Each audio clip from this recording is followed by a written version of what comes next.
Alright y'all, and welcome to another alternative factuals video.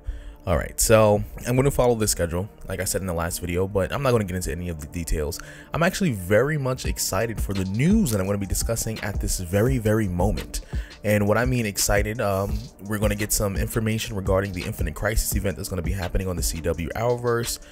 Some news about Black Lightning and Kevin Conroy, all that stuff in a single video. Yes, we are going to talk about it. But before I dive into any of that good, juicy, delicious, succulent information, please be sure to like, share, and of course subscribe. Leave your comments down below. Let me know what you think about this information. Like I said, I do TV shows, all that stuff, so I want your opinions about the news, the episodes, the movies, whatever I talk about. Let me know your opinions. They are welcome in the comments down below, as well as in the community tab as well. And without further ado, let's kind of dive right into this. Okay, so what I want to do right now is I'm going to dive into Black Lightning first, mostly because I know most of the followers, and I said followers, but subscribers who are on this channel, a lot of them are for Cloak and Dagger, Black Lightning, and stuff like that, which is perfectly fine. So I'm going to dive into that a little bit first, so that way you can kind of watch it, and then if you decide you're not interested in Kevin Conroy, who is a legendary voice actor of Batman for like the last 20 years, but if you don't want to hear that part at the closer to the middle or end of the video, that's perfectly fine. That's okay. But let me get into Black Lightning. So we already know that the Crisis on Infinite Earths event is happening on the CW Arrowverse, which includes, the Flash, that includes the Arrow, that includes all the characters that are involved in both shows, which includes Batgirl, Supergirl, Legends of Tomorrow, which basically has a massive roster, way more massive than the DCEU in terms of their villains and even superheroes. So we already know we're getting this in terms of the whole Crisis on Infinite Earths thing. So to break down what Crisis on Infinite Earths really is, this was a comic book concept, or not even just a concept, more or less just, it was actually a whole event that took place in DC Comics way back in the day.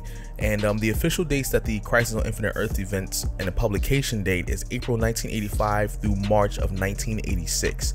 And technically it was 12 issues, but I believe there were some minor, there was some tie-ins, I believe, some other individual books that kind of fed into the event overall, but yeah, for the most part, it was mostly just 12 issues. And the main characters, characters like the Monitor, Superman, and Superboy Prime, and all that stuff. They included these characters because they were the mainstay in their own individual comics for various different reasons. Now, I could give you the full totality of this event, and I'm not going to do that because that's why you have channels like Comics Explained or Comic Historian or even Blurred Without Fear. He's more likely to discuss something like that than I would for myself. But for the Cliff Notes version, this event was actually a way for Marvel to kind of fix a lot of the continuity issues that they had in their comic books. So one of the ways that they actually kind of dealt with the fact that there were multiple Flashes, or different types of Superman, or different types of Wonder Woman, or just different origins in general for different characters, was they had this multiverse theory. And there were several different Earths, several different heroes, and several different villains that existed, all within different timelines, different Earths, and all that stuff. And basically, Crisis on Infinite Earth was a way for them to condense it into a singular universe. So what does this mean for the CW TV show? And now that means they're probably going to take the same approach when it comes to all these shows, where we know for a fact that the Flash and Arrow exist in the same universe. But what I am sure that they're going to do is include shows like Black Lightning, or even they already confirmed that, Batwoman is going to be on the CW universe and the Arrowverse because they already kind of met up, but is going to allow these shows to cross over a lot more, like fluid. For example, Supergirl will be able to go over to Black Lightning, for example, and Black Lightning will be able to jump over to the Flash and the Arrow, or those characters can come over to Black Lightning. It's going to include all that stuff, as well as any future shows that come on that may exist in the superhero landscape of the world that they kind of already established. So that's basically what this event is serving to do. Now, how is this going to affect Black Lightning? Me personally, I have been one of those people to kind of say, like, I'm not really too excited about them kind of joining in on the Black Lightning kind of universe, or them kind of becoming a cohesive world, or I guess universe, whatever. I didn't want to say universe, the word, too many times, but I feel like that's the only word that's really fitting for it. But I personally did not want them to. The tone is very different, mostly because, don't get me wrong, Black Lightning, his character was actually designed for people of color.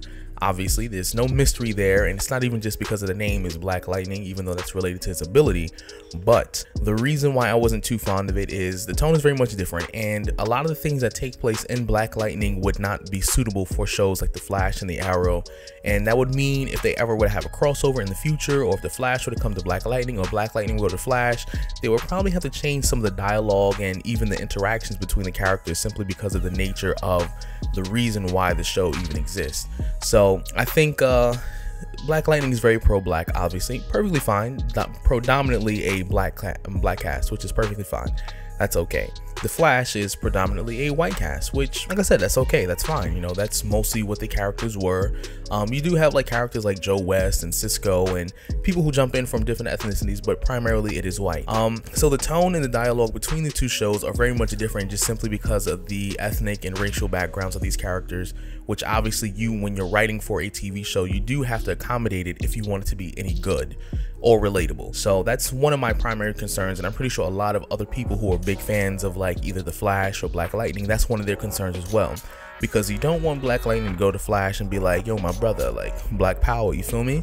And then it just wouldn't feel right. And you don't want the Flash to come over here saying, I'm the fastest man alive, and I'm constantly complaining that he has to get faster every season, and then Black Lightning is just like, yo, just do it. Like, you don't want to get into all that. Just, if you want to write a show well, you have to accommodate for the actors that you have, as well as the dialogue between the actors, as well as their total background and their ethnicity, the racial backgrounds, and what they've experienced, and etc. So that's one of the primary concerns. But in terms, well, besides that, but in terms of the crossover, I am pretty much excited. I want to see more of the interaction and see how they deal with the differences between these superheroes and their supervillains. And imagine Tobias going over to the Flash, and then somehow he's able to do a lot better with the Flash compared to what he's able to do with Black Lightning, or vice versa with DeVoe or any other supervillain that has existed in the Arrowverse and all that jazz. So I'm definitely excited to see the crossover and see how they're going to handle it. I'm not going to pretend like I'm not a little worried, because the CW can ruin things if you let them, but I would surely hope that they would take this event extremely serious. Now let's get to the, I wouldn't say it's not juicier, but something that I just found out like right now, like as we were recording, or at least right before recording. So Kevin Conroy has been, at least the rumor is, or I think it's been confirmed actually, that Kevin Conroy is going to play Bruce Wayne in Crisis on Infinite Earths. Now, for those of you who do not know who Kevin Conroy is, the legend, he is the star of the Batman animated series and its spin-off, which included Justice League Unlimited, and several other movies as well, where he voiced Batman. He has been the OG Batman since the last 25 years or so he has been the go-to guy. Now, Crisis on Infinite Earth is going to be the biggest crossover event the CW DC Universe TV series has ever even attempted. 5 TV shows: Arrow, The Flash, Supergirl, DC's Legends of Tomorrow, and Batwoman, and also supposedly Black Lightning. So it's going to be massive, huge. So what makes this a very interesting thing is if you introduce someone like Kevin Conroy, who has been voicing Batman, and then I believe he's in his mid to late 60s, might be early 70s, but if you introduce a legend like that with Batman's voice, you know what that potentially could mean for the future of the CW universe.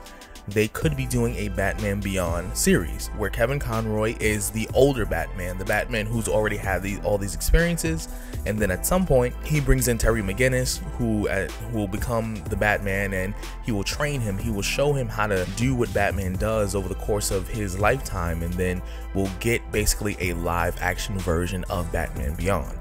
I personally would love to see that, because I love Batman Beyond. I like the concept where, you know, New Gotham was very much different from how Gotham was, but at the same time it was very much the same. Most of the differences just simply had to do with technology and the way that it progressed, as well as modern medicine, that Bruce Wayne even lived for so long, because even if you've seen the Justice League Unlimited, the epilogue, he lived for a really long time, because Batman is just too stubborn to die. Why? Because he's Batman. But ultimately, I do want to see stuff like that.